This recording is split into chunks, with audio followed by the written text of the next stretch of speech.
My name is Connie Easterling. I've been a nurse practitioner in the Orlando area for many years, and I have done, my practice has been limited to MS since 1998, but I've worked in neurology since the dark ages. So, been a nurse a very, very long time, and so I'm very comfortable talking about MS. What I wanted to say first, though, is that Patricia did a great job tonight. She is a colleague and a friend, and she meant a lot to me this year because when my mother passed away, she jumped in and took over some of my community responsibilities. So I want to publicly thank her for that, wherever she is. And then I wanted to just say a word about Stuart. I want to thank him for asking me to speak, and I want to say a word about Stuart's views and news. A few years back, I didn't even know who Stuart and his organization was, but I can tell you they are very busy in the community doing lots of programs. They are busier than the society, and they're busier than the foundation or the association. So they're doing a lot of things in the community to get the word out, get the education out, and Stuart does a lot for you guys all over the state, but he's branching out now. He's going to be doing some programs across the United States now, so we're really happy for him, and we're very grateful to him for the work that he does. When he sends a newsletter out, he was surprised the other day when I said I read the newsletter, but if I need a quick update on what's new in MS, I go to his newsletter, and it's always there. So I would like to give Stuart a round of applause for everything he does. Okay, so now we're going to go, and I hope I get this right. We're going to talk about disease management. I know you're tired, and I am too. I've been up since 4:45 this morning, so I'm fading into the wind. But I want to talk to you about a few important things about treatment, where we're going, how we're managing treatment now. So the goals of management are very simple. The goals of treatment in MS. The number one overall goal of treating MS is to decrease, we're going to talk about the goals, and this is just my agenda, so let me go forward. Okay, so the number one goal in treating MS is to delay progression to disability. And we do that because our treatments will decrease the frequency of relapses and the severity of relapses. They also reduce the number of new lesions on MRI and the total burden of disease. And they provide, many of them are well tolerated, and that's our goal, but they provide you with some security for your future, and they provide you with hope. So what we are trying to do is to improve your quality of life and to ensure that we can delay or prevent any progression to disability. And of course, we want to manage symptoms like Patricia discussed with you over the last little while. So the optimal outcomes for comprehensive care are very important. We do want our patients to be on a disease-modifying therapy. We're very pro-treatment. Patricia and her clinic is very pro-treatment. But we want you to also do a few other things. I used to work with a physician, Victor Robert. Anybody here know Dr. Robert? He retired and about 7 years ago, 7.5 years ago. And he used to say that 50% of the battle in treating MS is to have a very positive outlook and taking on a wellness perspective. And then the treatments, of course, were the other percent. So I'm very wellness, pro-wellness in my clinic. I want my patients to have a good nutrition program, an exercise program, and a very active lifestyle. We want to engage other members of the treatment team to include rehabilitation and some of our specialists, like Tricia mentioned a while ago, to manage those symptoms. And then we want you on the right treatment. Your MS is different from your neighbor's MS. The person sitting next to you is very different from you. You're very unique. I haven't seen two people who had the exact same type of MS. So everybody's different. If we could pick a treatment for you that we knew was going to work, that it was the exact treatment that matched your genetics, then we would really make a lot of headway in this disease if we could really know what is going to work for you. We now have 10 treatments for MS, and it's a lot for practitioners to have to know. But if we knew which one of those treatments was going to really be the treatment for you, it would be a great advantage. But we don't have a blood test. We don't know what's going to work for you. This is the dimensions of wellness.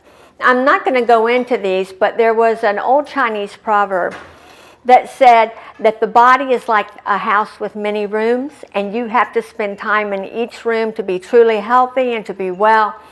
On these 6 dimensions, you have to be involved in each one of these. That you have to be healthy in each dimension. If you're not healthy in one of these dimensions, it's going to throw you off totally. So I just want to encourage you to take that wellness perspective, and it will go a long way in treating your multiple sclerosis. I'm very dry. Okay, so let's talk about the treatments. We'll talk about relapses first. The definition of a relapse, I think Tricia gave you, is a sudden worsening of an old symptom or a new neurologic symptom that lasts more than 24 hours in the absence of heat, fatigue, or stress. Usually we say that your relapse symptoms should be separated by at least 30 days from your last relapse, because our MS relapse can evolve over weeks at a time. So if you look at this is a picture of a nerve cell, like Tricia showed you. When you're having a relapse, it's generally a new lesion that occurs in the central nervous system, and there's an area of demyelination. But I want you to know that a lesion, 5 millimeter to 7 millimeter lesion on your brain or your spinal cord, includes about 10 to 12,000 of these axons. So it's not just one axon we're talking about tens of thousands. And all of those axons can be demyelinated. You can recover from this, because if there is remyelination, you may not see those lesions on the next MRI. But most of the time, these lesions hang around, and they build over time. They increase over time, and that's called your burden of disease. If you have that new neurodegenerative type of MS that Tricia was talking about, the axon is going to be transected. The inflammation is so severe that the axon is really transected and it withers away. You can recover from the demyelination, but you cannot recover from the neurodegeneration. And so it's individuals that have a great deal of disability that have this type of MS. So MS is inflammatory and it's degenerative. And those are the types of things that we're trying to prevent with treatment, both of those. So factors that contribute to a relapse, about 20 to 30% of people who have a relapse have had an infection in the previous few weeks, the most common of which is an upper respiratory infection, but also a urinary tract infection, because any type of infection is going to heighten your immunity. When an individual with MS has an immunity that's heightened, they're at risk for a relapse. Stress, emotional or physical stress, can lead to, there were 3 studies out of Europe that showed stressful events can lead to a relapse.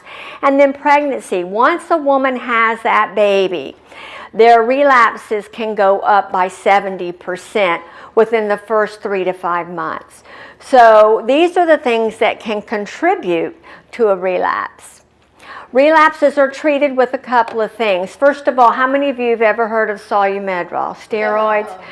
So most of you in this room have probably had IV Solu-Medrol or methylprednisolone at some time in your history with multiple sclerosis. It is the #1 medication that we use to treat relapses, and the purpose of the methylprednisolone is to get you through the relapse faster, to decrease that inflammation in the brain or the spinal cord, and to get you through the symptoms faster. But it isn't a treatment for MS, and in the end, it's not going to change what happens with that relapse or the total recovery from that relapse. But it does relieve those symptoms. So Solu-Medrol, prednisone, the pills, we do use those as well. Most of us give at least 5 days of Solu-Medrol. I've heard of doctors giving 10. But can you imagine 10 days of steroids? That's a lot of steroids to have to deal with. ACTH, or adrenocorticotropic hormone, is also an alternative treatment for relapses. It works with the immune system and the central nervous system to help your body to make its own natural steroids. And so it produces, or helps to produce, cortisol, corticosterone, and aldosterone, which are your body's own steroids. During this process and the release of these hormones, it helps to reduce the inflammatory process in the brain and the spinal cord. But ACTH is not a steroid, it is a hormone. You can inject it under the skin or in a muscle, but you can't take it IV, so you can actually give it at home without an infusion. So what is the importance of early treatment? Most of us treat at the time of diagnosis in 85% of patients who have MS. But out of that 85%, there's only about 50% of patients that actually accept treatment. And out of that 50 to 60%, only about 50% of them are actually adherent to treatment. And we're going to talk about adherence in just a little while. We are very pro-treatment and believe that it's very important, because we know that with early treatment, as Tricia showed you, we can delay any disability over time. So the disease activity is greater in the first 5 years, or the first 5 to 10 years. So it is the most important time for you to be on treatment. Now, we don't stop treatment at the end of 5 or 10 years. There are some physicians that do, because we have seen MS very active after a person's even had the disease up to 20 years. The disease becomes active. So, but we do see a higher relapse rate in the first 10 years. A higher relapse rate is associated with a higher level of disability. How many of you have ever heard of the expanded disability status scale? You ever heard of that? That's a Stuart's heard of it. That's a tool we use in the clinic to give you a number which designates your level of disability. I have several patients of mine here and people who've been my patients in the past, and I could probably tell you by looking at them and watching them what their level of disability is. If you have a lot of relapses in the first few years, the first 2 to 5 years, you are going to reach an EDSS score of 6 quicker than that person who has fewer relapses. An EDSS of 6 means that you walk with a cane. If you walk with a walker, you're a 6.5. If you're primarily a wheelchair user, you're a 7 on this scale. MS may be active even in the absence of clinical symptoms. You may not have any symptoms, but your disease burden is increasing because lesions are developing in the brain and the spinal cord. I have a patient, Christine. She has absolutely no symptoms. Her first symptom was a visual disturbance. That's the only symptom she's ever had. But on her last MRI, she had 55 lesions on the brain because her burden of disease is increasing. We've not yet found the treatment, out of all the treatments we have, that's going to work for her. So early treatment slows down that accumulation of damage. And remember, increase in the number of lesions you have, or an increase in the burden of disease, is going to, at some point, is going to affect you cognitively or physically, like Tricia said. So this is Tricia's slide, and I'm just gonna, I'm gonna just reiterate this to you, that if we can put people on treatment even before they meet the criteria for MS, when they have that first event, that clinically isolated event, if we can get them on treatment then, we can prevent disability over time. So treatment is very important. Now, these are all the medications that are now FDA approved for the treatment of MS. We have 10 now. And some are given by mouth, some are pills, some are given just under the skin with a little needle, some are given with a bigger needle, some are given IV. All of these medications are effective in treating MS. Some are better than others, and Tricia has her favorites, I have my favorites, and you could have 10 physicians up here and they would all probably say they have their favorite treatment. But remember, they all work. We don't know which one's going to work for you, so we're going to start somewhere, and then if your disease progresses, we're going to switch you to another treatment and then to another treatment until we find the drug that is effective in stopping your multiple sclerosis. The interferons are interferon beta 1A, which is Adherence, and Relapse. Those are both identical molecules. They're the same identical drug. They're just given with different doses and different routes of administration. Xtavia and Betaseron. Remember, Betaseron came out in '93. It was the #1 treatment, the first treatment out of the gate for MS. And Betaseron and Xtavia are identical, the same drug. They're manufactured in the same warehouse. They're just marketed by two different companies. So the oral agents are now fingolimod, teriflunomide, and dimethyl fumarate. They are all effective. We're going to talk about the adverse effects to each one of these, but they're very effective as well. Some doctors use Gilenya or fingolimod as a first-line treatment. Other physicians use it as a second-line treatment, and we'll talk about what that means.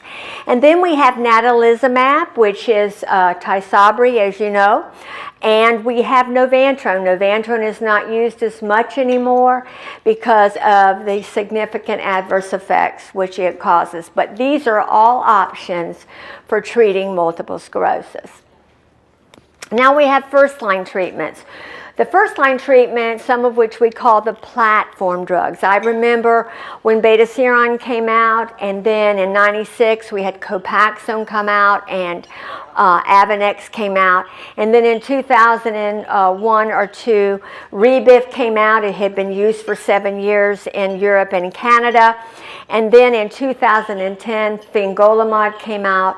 And then last year in 2012 in October, Tecfidera or teriflunomide came out. Tecfidera is dimethyl fumarate. It came out the last week of March.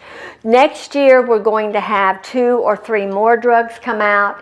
It's going to be difficult for those of us that are clinicians and practitioners, but the newer drugs are coming out, and some of them are quite unique, and we'll talk about a couple of those in a minute. First-line treatments, those are treatments we like to start with. They're the drugs that we know may work for you, and we'll start with those.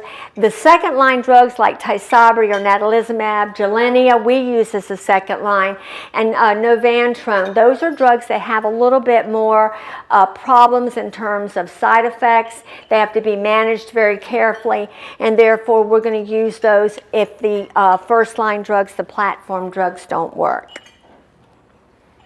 Okay. In the pivotal trial data, that means the pivotal trials, the clinical trials that told the FDA these drugs are effective for multiple sclerosis. We know that all of them, that all of the drugs that have had this class 1 evidence, doctors and nurses are very data driven.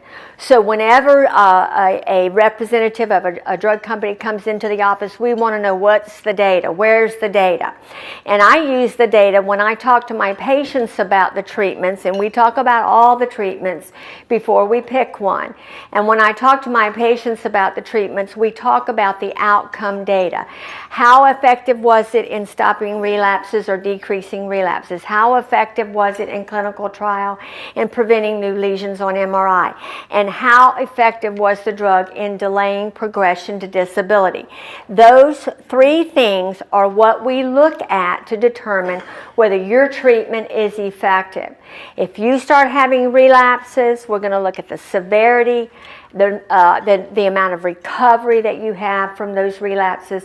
If they're severe and they impair your function, we're going to decide should we change therapy or not. If you have new lesions on MRI, if you have new gadolinium enhancing lesions, those are active lesions, or your burden of disease is increasing. We don't like that because we know in a few years to come it's going to be a problem for you. Then we're going to look at your treatment. And then we're going to look, have you gone from a 2 on the EDSS to a 7 or 6 or 7 on the EDSS? The amount of disability has increased over time. These are things that tell us whether or not your drug is working. And then, of course, we're going to look at your quality of life, because quality of life is very important to those of us that work in an MS center. We practice comprehensive care. We practice those principles of wellness. And so if your quality of life is impaired, then we're going to have to look at that treatment because obviously it's not working for you.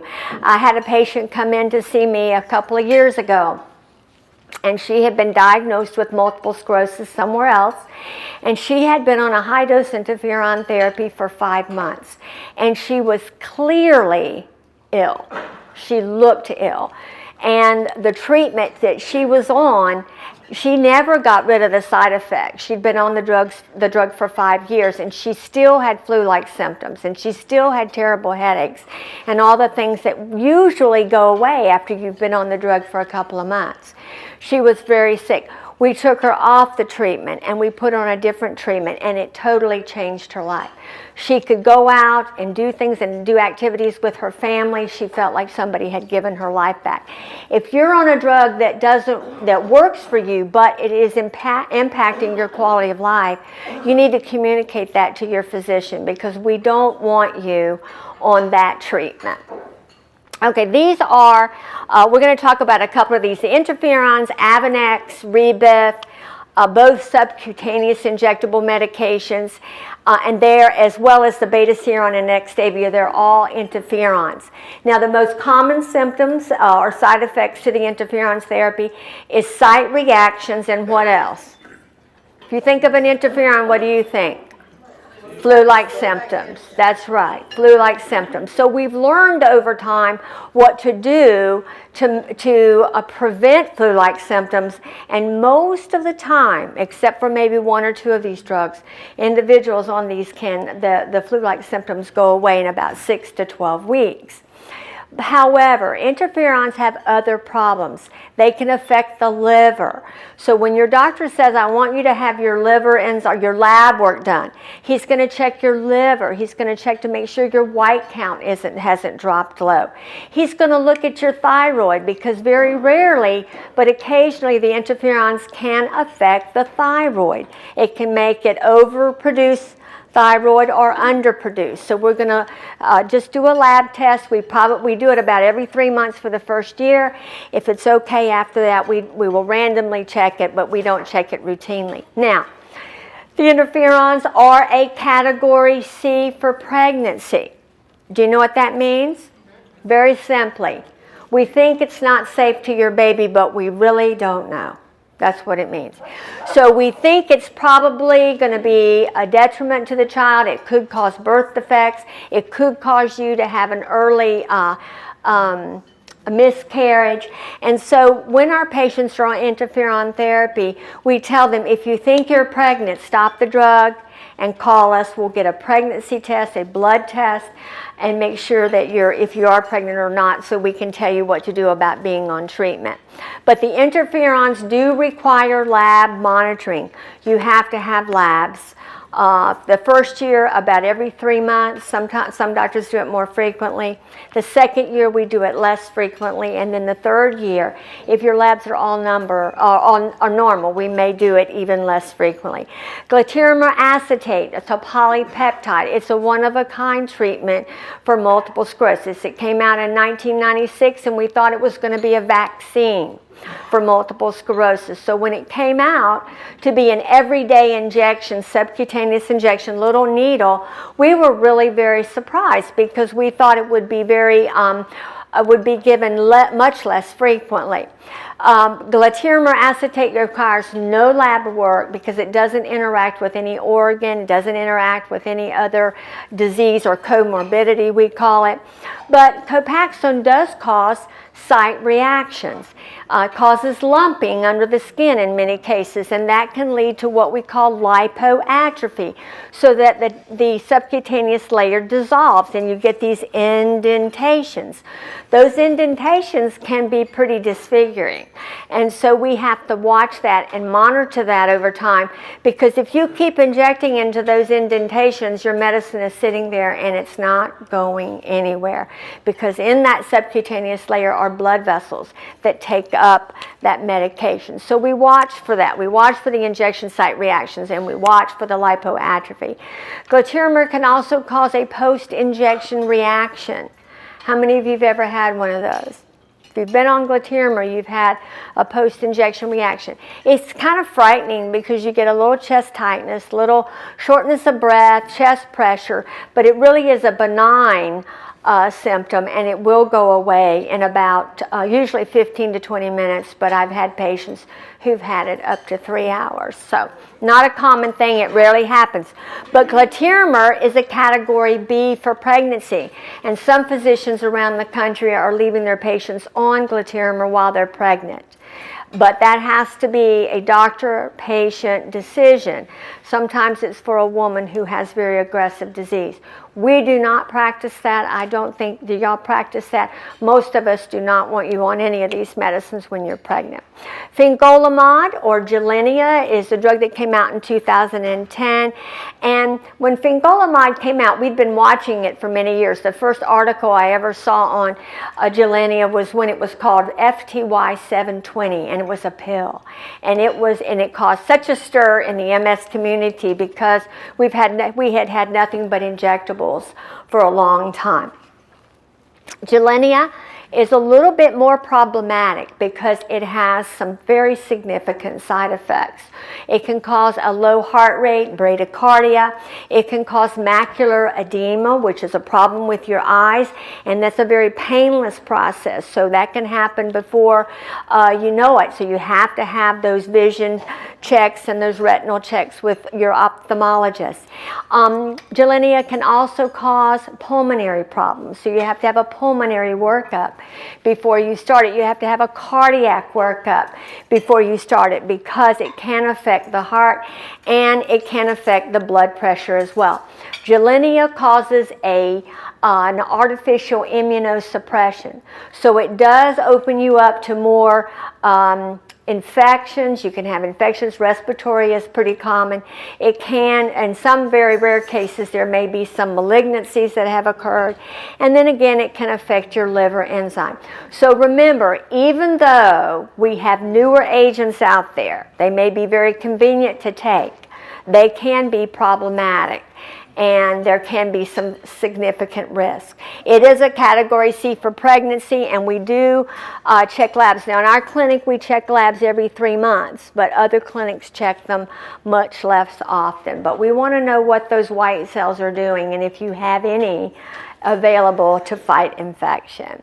Okay, so then there's teriflunomide. Teriflunomide came out in October of last year in the name of Aubagio. It's a pill you take once a day. And Aubagio works fairly well for multiple sclerosis. It has probably about the same effect as the platform drugs, but it can cause some significant liver problems. So we have to check those liver enzymes. Many people do well. I've only had a couple patients whose liver enzymes were elevated. One of the side effects that occurs in 13% of patients is hair thinning. But we've only had actually one patient out of all of our patients on Aubagio that came off drug because of hair thinning. So there are some other very rare symptoms like pain in the legs, some tingling, sensory pain, may cause a little headache, but it is pretty much well tolerated. However, Aubagio is an X-rated for a pregnancy. We don't want it is going to affect and really can affect the baby. However, they have a pregnancy program, and women who get pregnant on Aubagio have entered their name and the data into this database, and they've had several women who've had babies and they were very healthy. So really, the X rating is based on the primary part of the drug. It was another drug and treated for what was it treated for? Some type of skin thing? Psoriasis, that's right. So when it was in this other form, that's where they had problems with pregnancy, but they have not had problems with Aubagio. Dimethyl fumarate, Tecfidera, came out the last week of March. It is dimethyl fumarate. It's a drug we've been watching for a long time. It can cause some liver elevation, so we have to monitor your liver enzymes, but it's very rare to have any liver enzymes that are very high. The GI side effects can occur in the very first few weeks. I had one patient who was nauseated the first day, and after that she did fine. And I've had other patients who had nausea and diarrhea for a few weeks. So that is one of the side effects. Also flushing.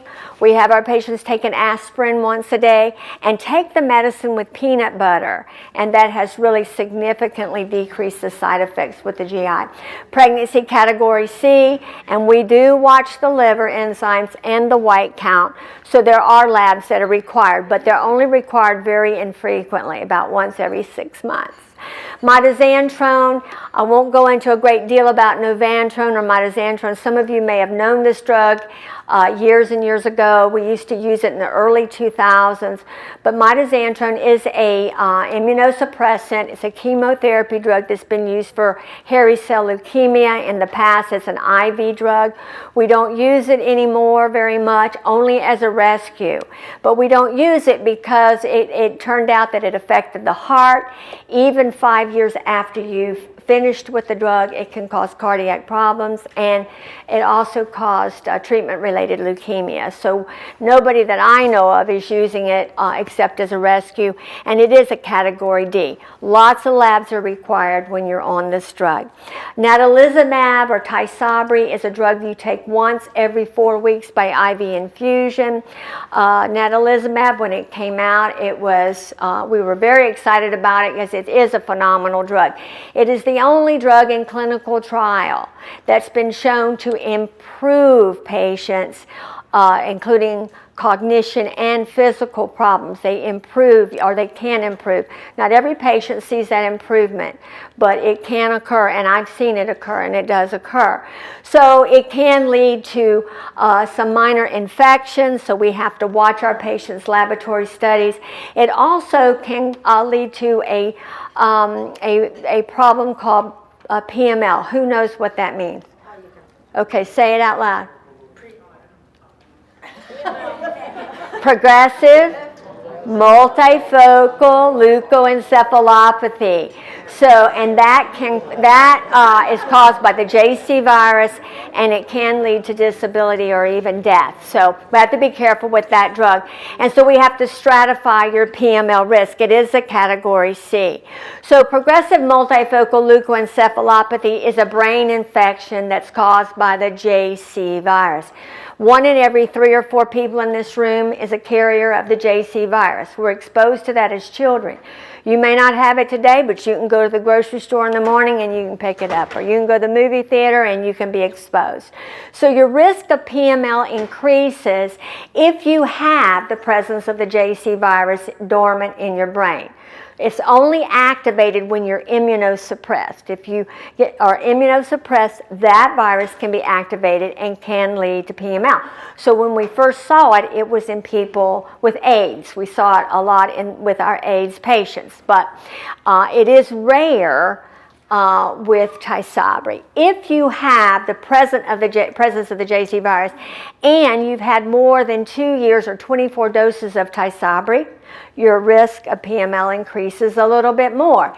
And if you've ever had an immunosuppressant like Novantrone, then your risk of PML significantly increases. So your risk of PML increases with the more risk factors that you have. And that's all I'm going to say about that. So when we are looking to start a patient on treatment, I was talking to a patient yesterday, and I said, you know, we generally don't tell patients with high blood pressure to pick their antihypertensive. Patients who have diabetes, we don't tell them to pick their anti-glycemic medication. But with MS, we do need the input of our patients because this is a huge commitment. Not only are these drugs expensive, but they may be more difficult to take over time. We want to know if you're willing to take an injection into your muscle and if you're willing to give it to yourself. We want to know if you're willing to take an infusion and go to an infusion center every 4 weeks. We need to know what you are willing to do because your adherence to the treatment plan and to the therapy is key to the outcomes in multiple sclerosis. But as clinicians, we're going to look at your burden of disease, whether you have enhancing lesions, how many lesions do you have, are they in the spinal cord, are they limited to the brain, how many relapses are you having, and how severe are the relapses. We're going to look at, from your perspective, what your lifestyle is, what you expect to happen with this drug, what are your capabilities. Some people are totally needle phobic, and so we have to be sensitive to that, and we have to find a drug. Maybe it's a pill, maybe it's an IV infusion, and then we want to know what your support system is. Who at home is going to be there for you? Friends, family, who's going to help you and support you in this endeavor? And then, but the best treatment for you, is the treatment you're going to take. It's as easy as that. Because we would rather you be on any treatment than not be on a treatment at all. So the best treatment for you is the treatment you're going to take at the right time, at the right dose, and you're going to be consistent in taking it. You may choose a drug. You may come in and I'll say, I want you on Tysabri, and you may say, no, I want to be on Copaxone. So then you know what we're going to do? We're going to talk about it, and you're going to we're going to put you on the drug that you will take and that you commit to.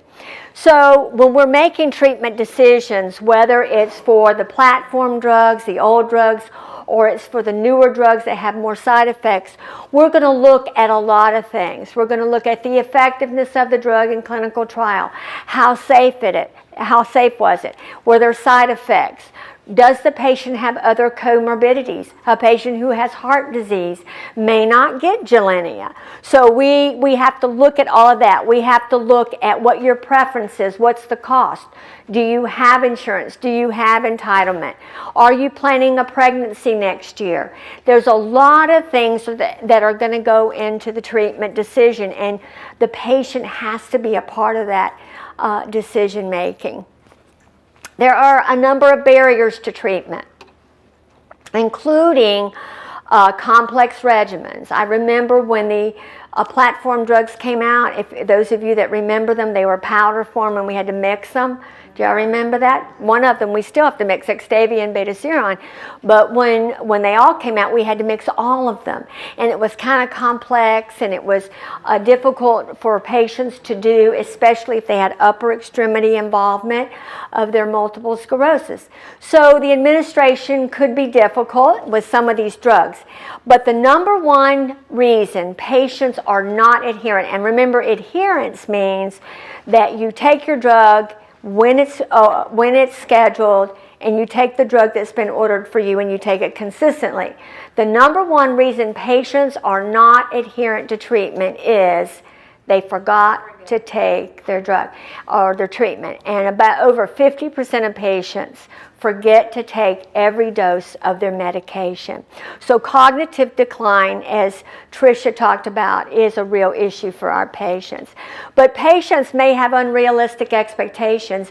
Every time a patient comes in, I always say, are you taking your treatment? Have you missed any doses?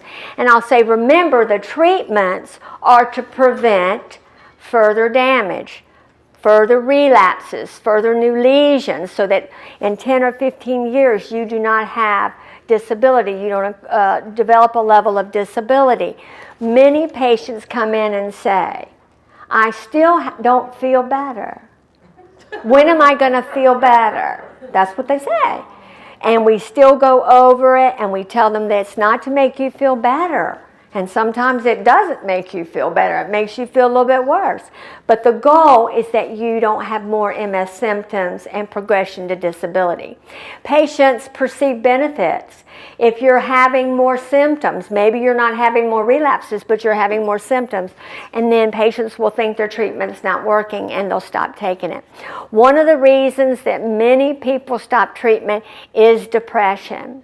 So those of you that are my patients know that when you come in, when I go out to the waiting room and I call your name, and I'm going to watch you get up out of that chair and walk to the door where I'm waiting for you, and we go to the back and I watch your manner, your behavior, you know that I'm looking at your affect and has it changed?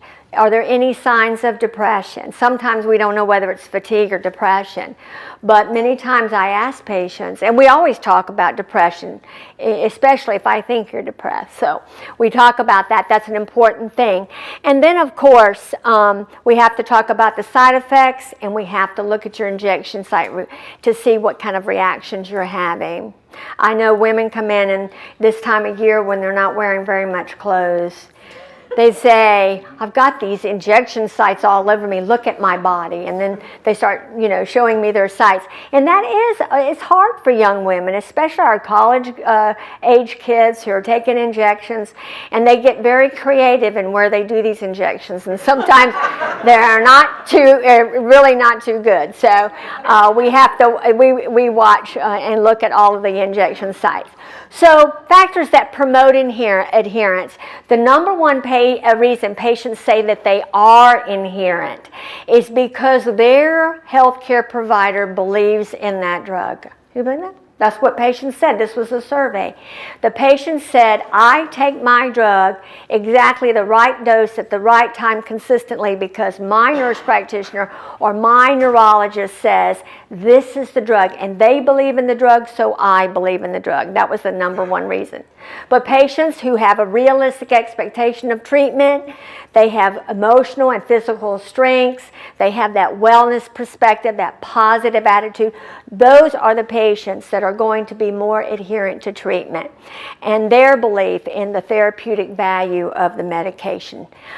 The benefits of adherence, we're trying to change the course of MS. If we can get you early and get you started on treatment at the very beginning, we can prevent disability in 10 or 15 years. It's really hard to get that across to our young people, our college-age kids, our teenagers, that if you stay on your treatment now, you're going to be different in 15 or 20 years than if you were not on treatment. And that's true. We know that's true by virtue of the research we see. It relieves symptoms. So if we can prevent more symptoms from occurring, we can improve your quality of life. And it empowers patients to feel like they're doing something. They're making a decision that's going to make a difference in their overall health and in their multiple sclerosis. So there are lots of benefits. So when we look at outcomes of treatment, as I said in the very beginning, we're going to look at the relapses. We're going to look at the number of lesions that are developing on the brain and in the spinal cord. We're going to look at the disability progression and your overall quality of life. And if one of these change, then we're going to very quickly look at whether that treatment is working. One of the things that we do look at is if last year you were on one symptom management med, maybe you were on Provigil for fatigue, but this year you're on something for the bladder, something for pain, something for whatever, and you're on, instead of one symptom management medicine, you're on 5 or 6. That is an indication something's not working. And so we're going to look at your treatment and we're going to come up with an overall plan, and we may change your therapy. So in conclusion with regards to the treatments, there are first-line disease modifiers. What we talked about, those platform drugs, they do work. and we know they're safe, and we know how to manage the side effects. And then there are newer treatments, the ones that have come out in just the last few years. And we know that they have potential for great positive effects on our patients' MS, but we have concerns about them. We don't know what the long-term effects may be to the immune system, and we're concerned about the short-term safety effects. So while you're taking your medicine, we're back in the clinic worrying about you. And so we have to consider all those things. Now, we talk about some of the updated. There is a Adherence, which is the once-a-week IM injection. It's going to be coming out next year with what we call pegylated interferon. That means you'll take that injection only once every 2 to 4 weeks. And I'm not sure if who's going to make the decision as to whether it's 2 weeks or 4 weeks.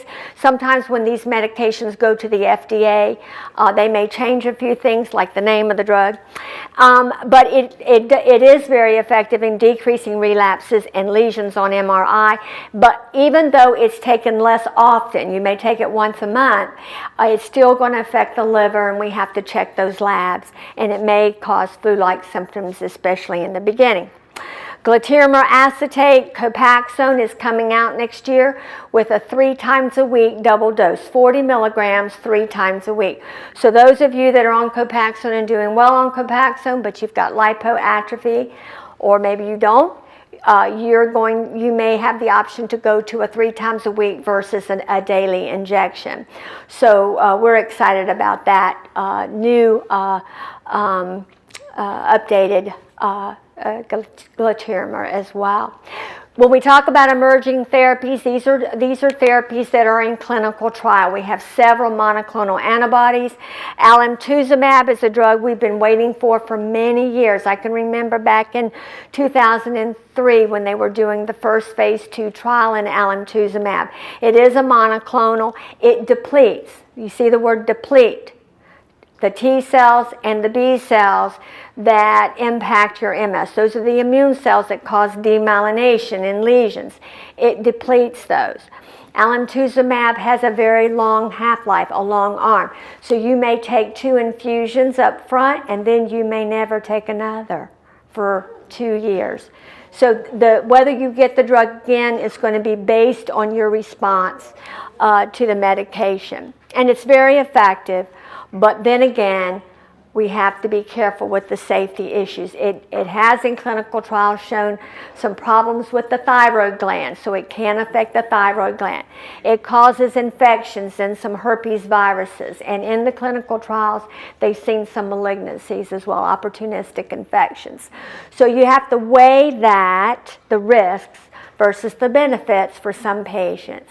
Laquinimod is an oral agent. It's been studied. The FDA didn't approve it last time because the data didn't appear to be great, but they're restudying Laquinimod, and it works like Copaxone. So it works to change those inflammatory T cells to an anti-inflammatory state, and they're going to bring it back to the FDA after they complete trial.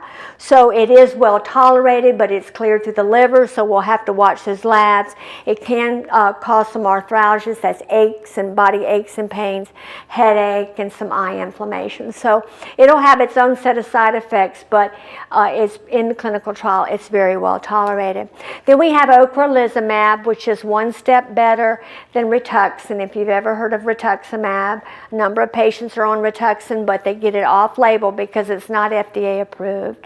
But ocrelizumab is a very effective monoclonal antibody. It affects those B cells that make antibodies. It kills newly maturing B cells, decreases relapses and disability and MRI lesions, but it causes a very low white count and does cause opportunistic infections and infusion reactions. So these are some of the things we have to weigh the risks versus the benefits. Daclizumab is an injection. It's a sub-Q injection, but it's a monoclonal. Again, it's very effective. So far we've seen in clinical trial that it is effective, but it causes its own set of problems: upper respiratory infections, diarrhea, constipation, and elevated liver enzymes. enzymes. So most of these drugs are cleared through the liver and are going to affect your, or may affect your liver enzymes, but they're all very effective. So we'll see. By the time these drugs come out, we're going to have so many options for MS. It's going to be really amazing. It'll be amazing if I can keep up. So in the future, you know, as I said earlier, we can't pick the right drug for you. We have to pick a drug for you, and by trial and error, find the one that's going to affect your multiple sclerosis. But remember, they're all effective. In the future, however, we're going to be able to figure out what type of MS you have, what your MS is going to respond to, what is going to be the best treatment for you, and what's going to work for you. So instead of saying delay progression to disability, we're going to be able to say prevent disability. So researchers are now looking at the spinal fluid, they're looking at genetics, and they're looking at your serum, your blood. And from those three things, they're biomarkers. They're going to find the biomarker that's specific for you. So what kind of T cells do you have? Do you have the T17 or the Th1? So there are very specific things that we're going to learn, and we're going to be able to say to you, the drug that's going to be best for you is going to be so-and-so. We'll put you on that drug, and then we can stop the disease cold. There's going to be a development of more effective, safe, and tolerable treatments. We're going to have treatments that not only stop the disease, but repair that damage. And stem cells are being studied again, and we're glad for that. And then overall, we're going to be able to improve your quality of life and give you hope for the future. And that's our goal, is to give you hope that there is always going to be a better treatment for you just down the road. So thank you very much.